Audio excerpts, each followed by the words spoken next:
누가복음 12장 4절로 5절 말씀 다 같이 한 목소리로 같이 읽겠습니다. 내가 내 친구 너희에게 말하노니 몸을 죽이고 그 후에는 능히 더 못하는 자들을 두려워하지 말라. 마땅히 두려워할 자를 내가 너희에게 보이리니 곧 죽인 후에 또한 지옥에 던져 넣는 권세 있는 그를 두려워하라. 내가 참으로 너희에게 이르노니 그를 두려워하라. 성경에는 자주 나오는 그런 중요한 단어들이 있습니다. 가장 중요하다고 하는 사랑이라든지 구원, 용서 이런 단어들은 굉장히 중요한 단어이기 때문에 성경에 자주 등장을 합니다. 그런데 그렇게 많이 나오는 단어 중에 두려움이라는 단어도 굉장히 많이 나옵니다. 제가 검색을 한번 해보고 깜짝 놀랐는데 두렵다는 뜻으로 검색을 하면 500번 이상이나 검색이 되는 것입니다. 상당히 이렇게 많이 나온다. 그것은 이 두려움이라는 것이 성경에 아주 중요한 주제이고 개념이고 의미라는 것을 생각할 수 있습니다. 사람들이 이 두렵다 하는 것에 대해서 두려워하는 것이 우리 인간 감정에 아주 중요하고 이 두려움이라는 것이 우리의 삶에 아주 중요하다는 것을 생각할 수 있는데 지금 이 성경에서 말하는 이 두려움이라는 것은 뭐 적군을 두려워하는 것, 또 다른 사람을 두려워하는 것 그런 것도 있지만 대부분은 하나님을 두려워하는 것과 연관되어져 있습니다. 하나님을 두려워하라 또는 하나님을 경외하라 하는 말씀들이 많이 나옵니다. 그래서 이런 것을 보면 하나님은 두려운 분이시고 또 하나님은 우리가 하나님을 두려워하기를 원하신다라는 것을 생각할 수 있습니다. 그런데 이렇게 말하면 우리 현대 기독교인들은 좀 혼란스러운 부분이 있습니다. 우리가 생각하는 하나님은 그렇게 두려운 분이 아니시고 사랑이 많으시고 자상하시고 늘 우리를 용서하시고 포용하는 하나님이라고 배웠는데 하나님을 두려워하라라는 말은 왠지 낯설게 여겨지고 이상하고 또 하나님을 두려워한다는 것을 들으면 어떻게 두려워해야 되는지 당황스럽고 그것을 잘 이해를 못하는 것입니다. 그래서 오늘은 이 하나님을 두려워하라는 것에 대해서 한번 생각해 보고자 합니다. 먼저 생각해 볼 것은 그 구약과 신약의 하나님과 그 하나님의 두려운 모습에 대해서 생각해 볼 필요가 있습니다. 구약의 하나님은 두려운 모습으로 나타날 때가 많이 있습니다. 이스라엘 백성들이 죄를 지었을 때마다 하나님께서 벌하는 장면이 많이 기록되었기 때문입니다.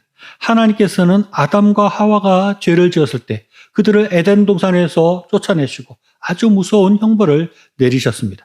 또 노아 시대 때 사람들이 죄악 가운데 살 때 모든 백성들을 멸절해 버리시는 그런 무서운 모습을 보이셨습니다.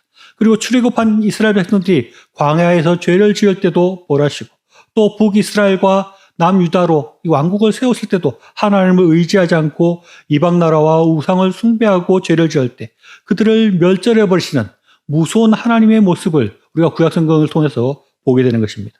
그래서 나훔 선지자는 이렇게 말합니다. 나훔 1장 2절 말씀입니다. 여호와는 질투하시며 보복하시는 하나님이시라. 여호와는 보복하시며 진노하시되 자기를 거스르는 자에게 여호와는 보복하시며 자기를 대적하는 자에게 진노를 품으시며 라고 말씀하고 있습니다. 하나님은 질투하시고 보복하시고 진노하시고 그런 무서운 분이심을 말씀하고 있는 것입니다. 그래서 구약의 사람들은 하나님을 늘 무서운 분이다 하는 그런 생각으로 하나님을 생각했을 것입니다. 그리고 구약의 말씀을 읽으면 우리도 하나님이 무서운 분이다 하는 것을 깨닫게 됩니다. 그런데 신약에 와서는 그 분위기가 아주 많이 바뀌는 것입니다. 하나님은 신약에서는 하나님의 사랑의 모습들이 많이 강조되고 부각됩니다. 그래서 하나님은 우리를 사랑하셔서 하나뿐이 없는 독생자 예수님을 보내셔서 우리를 구원하신 분이시고 또 우리가 기도하는 것들을 들으시고 한없이 용서하시고 사랑하는 분이 하나님이심을 우리 신약 성경을 통해서 많이 보게 되는 것입니다. 그래서 어떻게 보면 하나님께서 구약의 하나님과 신약의 하나님의 모습이 너무 바뀌었다고 생각이 들고 마치 하나님의 성격이 바뀌었는가 하는 생각을 할 정도입니다. 사람들 보면 젊은 아버지는 굉장히 무섭지만 나이가 들어서는 아버지가 이렇게 인자해지는 그런 모습이 있는 것처럼 하나님께서도 구약의 하나님은 젊었는데 신약의 하나님은 늙어서 인자해져서 하나님의 모습이 바뀐 것인가? 그렇게 생각할 수도 있지만 그것은 전혀 잘못된 생각이십니다. 하나님은 변하지 않는 하나님이십니다. 우리의 느낌이 그렇게 느끼는 것뿐이지 하나님께서 뭐 나이가 드셨다거나 하나님께서 성격이 바뀌었다거나 그렇게 생각할 수 없다는 것입니다. 우리가 잘 생각해 봐야 될 것은 구약의 하나님은 늘 무서운 분이고 늘 화가 나 있는 분이고 늘 우리를 벌하시는 분이다라고 생각하면 안 됩니다. 마치 하나님께서 무슨 악독한 형사가 돼서 죄를 짓기만을 기다렸다가 죄 짓기만 하면 벌을 주시고 벌을 주시는 것을 즐기는 그런 악한 어떤 존재로 생각해서는 안 된다는 것입니다. 하나님께서는 구약에서도 많은 사랑으로 그 구약의 백성들을 인도하셨고 하나님께서 용서하셨고 그들이 원하는 기도를 들으시는 그런 인자한 분이셨습니다. 그러나 이스라엘 백성들이 우상을 숭배하고 하나님 앞에 죄를 짓고 악한 행동들을 하게 될 때 하나님께서는 그 죄에 대해서 벌하시는 모습을 보여주는 것입니다. 그렇게 벌을 많이 하는 것은 그만큼 이스라엘 백성들이 죄를 많이 지었다는 것을 생각할 수 있다는 것입니다. 또 신약의 하나님도 늘 용서하고 사랑이 많고 그런 모습만 있는 것이 아닌 것입니다. 역시 신약에서도 하나님께서는 우리가 마땅히 두려워해야 할 그런 엄격한 분이시고 엄중한 분이시고 우리를 벌하시는 하나님이신 것을 우리가 생각해야 됩니다. 누가복음 12장 5절 말씀에 마땅히 두려워할 자를 내가 너희에게 보이리니 곧 죽인 후에 또한 지옥에 던져 넣는 권세 있는 그를 두려워하라. 내가 참으로 너희에게 이르노니 그를 두려워하라 라고 말씀하고 있습니다. 하나님이 마땅히 두려워할 자라고 이렇게 말을 하는 것입니다. 예수님을 비롯해서 신약 성경에는 끊임없이 우리에게 무서운 심판이 있을 것이라는 것을 경고하고 있습니다.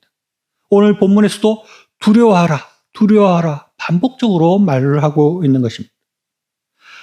곧 심판이 있을 것인데 너희는 이 심판에 대해서 두려워하라. 심판하시는 하나님에 대해서 두려워하라라고 말을 하는 것입니다.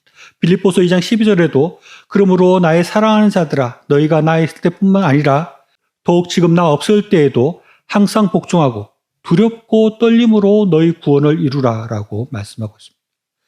우리 신약 사람들도 하나님께 복종하고 두렵고 떨림으로 우리의 구원을 이루기 위해서 살아가야 된다는 것을 성경은 아주 분명하게 말씀하고 있습니다. 그런데 왜 사람들이 하나님을 이렇게 두려워하지 않는 것일까요? 하나님을 사람들이 두려워하지 않으니까 성경에서 이렇게 반복적으로 하나님을 두려워하라, 하나님을 경외하라, 두렵고 떨림으로 살아가라라고 말씀하는 것입니다.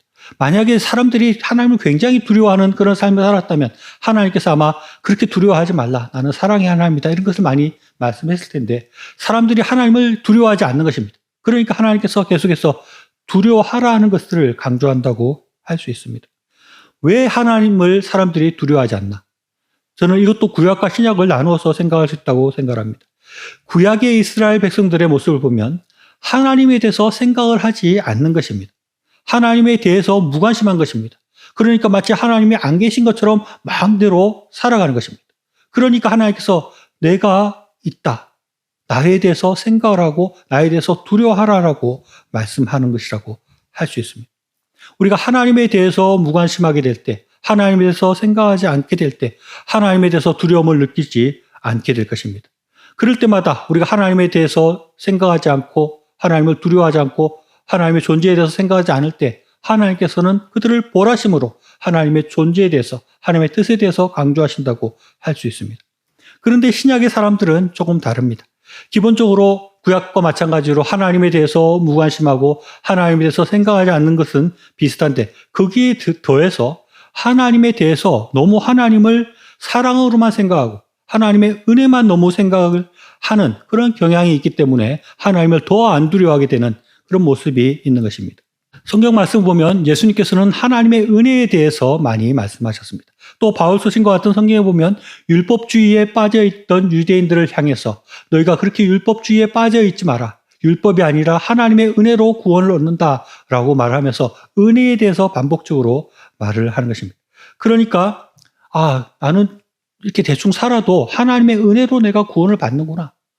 하나님께서 나를 사랑하시니까 내가 잘못을 지어도 하나님의 사랑과 은혜로 내가 용서받을 수 있구나. 이런 생각들을 많이 한다는 것입니다. 그러나 그것이 맞는 얘기지만 너무 그것만 생각하면 그것은 잘못된 신앙으로 빠질 수밖에 없습니다. 하나님이 사랑이고 하나님이 용서하시고 하나님께서 우리 모든 것들을 포용하시고 받아주시지만 여전히 하나님은 엄격한 하나님이시고 하나님은 우리가 경외해야 되는 그런 하나님이시라는 것. 하나님은 언제나 우리 가운데 심판하시는 하나님이시라는 것도 같이 생각해야 하는 것입니다.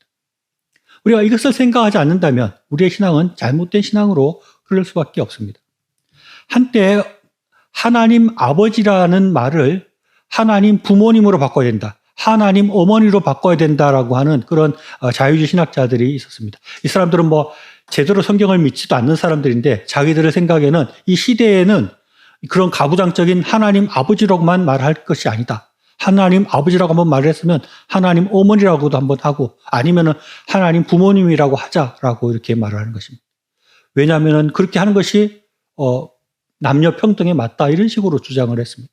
우리 전통적인 신학자들의 반론은 유대인들 사회에서 성경이 쓰여졌는데 그때 왜 하나님 아버지라고 했겠느냐. 그것은 유대의 가부장적인 아버지의 모습을 하나님을 표현하는데 담고 있는 것이다라고 말을 하는 것입니다. 즉 무슨 말이냐면 하나님은 어머니와 같이 그렇게 늘 사랑을 베푸시는 그런 모습보다는 하나님은 아버지와 같이 사랑도 있지만 엄격한 분이시고 벌을 주시는 분이고 어떤 부분에서는 무서운 분이라는 것을 하나님 아버지라는 것이 하나님을 표현하는 그런 것으로 사용되고 있다. 그러니까 하나님은 무서운 분이시고 하나님은 사랑이 있으시지만 우리를 엄하게 다스리는 분이시다. 그것을 같이 생각해야 한다는 것입니다.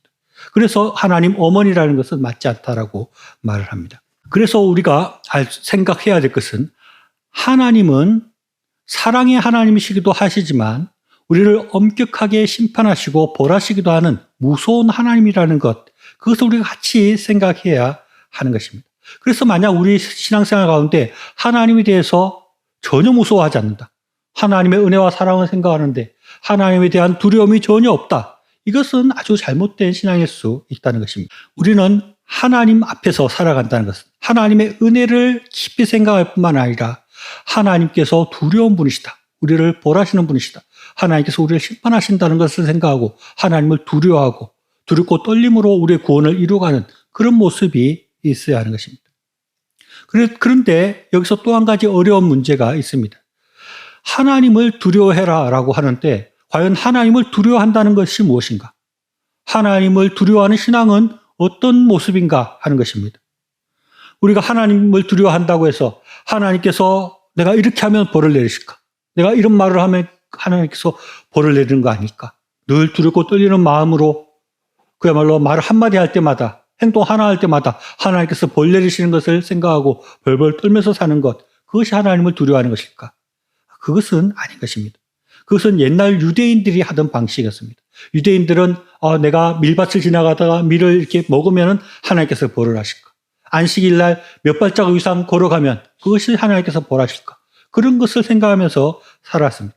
그것은 하나님을 두려워하는 온전한 방법이 아닙니다. 그렇다면 과연 우리는 어떻게 하나님을 두려워하는 것입니까? 두려워해야 하는 것입니까? 어떻게 하는 것이 하나님을 두려워하는 그런 신앙의 모습일까요? 저는 사도 바울의 삶과 생활을 보면서 그의 신앙을 보면서 그 답을 찾을 수 있다고 생각을 합니다. 사도 바울은 아주 이상적인 그런 그리스도인 중에 한 명이라고 할 수 있습니다. 그래서 사도 바울이 어떻게 하나님을 두려워했는가?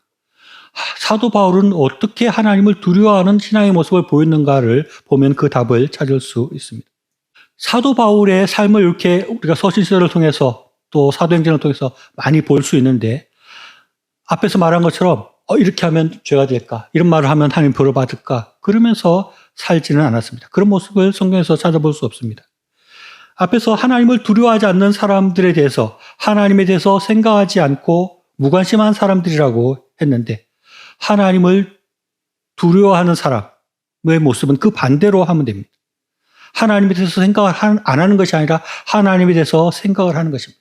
하나님에 대해서 무관심하는 것이 아니라 하나님에 대해서 존중하는 것입니다. 그리고 하나님의 뜻을 살피고 하나님께서 무엇을 좋아하시는지를 깊이 생각하는 것이 하나님을 두려워하고 하나님을 경외하는 그런 신앙의 모습이라고 할 수 있습니다.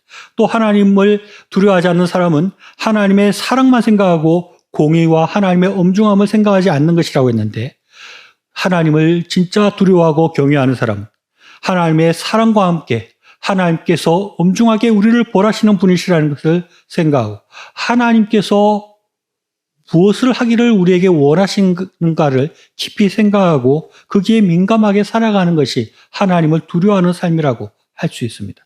사도 바울은 늘 하나님에 대해서 깊이 생각하며 살았습니다. 그리고 하나님의 뜻을 이루는데 온 마음과 온 삶을 들이며 살았습니다. 이것이 하나님을 두려워하는 삶의 모습이라는 것입니다. 현대의 기독교인들은 하나님을 사랑으로만 생각하는 경향이 있어서 하나님을 두려워하지 않는다고 했는데 더 심각한 것이 있습니다. 그것은 하나님을 복받는 도구로만 생각하는 것입니다. 물론 우리가 하나님을 통해서 복을 받습니다. 그러나 하나님이 우리에게 복 주시는 도구는 아닌 것입니다. 하나님은 우리에게 사랑을 주시고 그와 함께 우리를 공의로 판단하는 분이시고 하나님께서는 우리에게 일을 시키시는 분이십니다. 하나님께서 우리 종이 되어서 우리의 도구가 되어서 하나님 뭐 주세요 하면 다 해주는 그런 분이만은 아니라는 것입니다. 반대로 하나님께서 우리에게 뭔가를 시키시는 분이시라는 것도 우리가 생각할 수 있어야 됩니다. 하나님 저에게 이런 복을 주세요. 저에게 이런 기도를 들어주세요라고 할 수 있지만 그렇게만 신앙생활을 한다면 그것은 하나님을 두려워하는 자의 모습이 아니라는 것입니다. 먼저 하나님을 존중하는 것입니다. 하나님께서 어떤 것을 기뻐하시는가? 하나님은 나에게 무엇을 하기를 원하시는가를 생각하고 살아가는 것입니다. 그것이 하나님을 두려워하는 삶이라고 할 수 있습니다. 예수님은 오늘 본문 말씀에서 반복적으로 하나님을 두려워하라, 하나님을 두려워하라 라고 말씀하고 있습니다. 하나님을 두려워하지 않는 이스라엘 백성들이 벌을 받았다는 것을 우리가 분명히 기억해야 됩니다. 우리가 하나님을 율법적으로 생각해서는 안 됩니다. 하나님을 율법이 아니라 하나님을 사랑으로 생각해야 합니다. 그리고 하나님을 참으로 존중하는 마음을 가져야 되는 것입니다. 단순히 하나님 앞에 복을 빌고 내가 복을 빌어서 하나님께 복을 받는다. 그것이 나의 신앙생활이다. 이런 식으로 해서는 안 된다는 것입니다. 그런 것은 결코 하나님을 두려워하는 온전한 신앙의 모습이라고 할 수 없습니다. 하나님을 두려워하는 사도 바울은 이렇게 말씀합니다. 로마서 12장 2절에서 너희는 이 세대를 본받지 말고 오직 마음을 새롭게 함으로 변화를 받아 하나님의 선하시고 기뻐하시고 온전한 뜻이 무엇인지 분별을 하도록 하라라고 말씀하고 있습니다. 하나님이 기뻐하시는 것이 무엇인지를 생각하고 하나님의 뜻을 분별하는 것, 그것이 하나님을 두려워하는 사람의 모습이라는 것입니다. 하나님은 하나님을 두려워하지 않는 사람들에게 무서운 벌을 내리셨습니다. 그것을 우리가 구약 성경을 통해서 계속해서 확인하는 것입니다. 그러나 하나님을 두려워함으로, 하나님을 존중함으로 하나님의 뜻을 이루어가려고 노력하는 자들을, 하나님을 기쁘시게 하기 위해서 노력하는 자들에게 하나님께서는 큰 복을 내리시는 것입니다. 늘 하나님을 두려워함으로 하나님의 기쁘신 뜻을 이루기 위해서 살아가서 하나님의 큰 복을 받는 저의 삶이 되시기를 바랍니다.